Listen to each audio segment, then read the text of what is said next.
Ganito ang buhay ng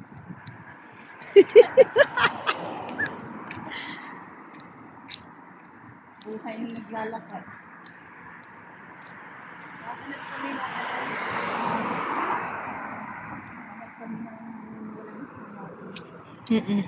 Naghahanap ng ewan.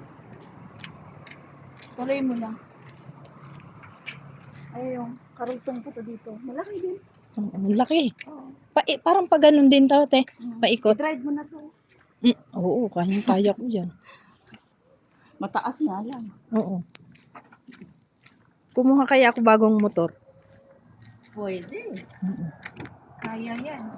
Di, meron na nga, te. Ah, meron na? Oo. Saan yung chips niya? Sa loob. Ano? Alam ba yun? Mamaya. Tapos ano? Yung... ayaw nga tanggapin ng ano eh, sa orphanage yung ibang mga gamit. Bakit? Hindi daw pwede yung iba. Anong hindi? Tapos sapatos. Bakit, eh? Tapos yung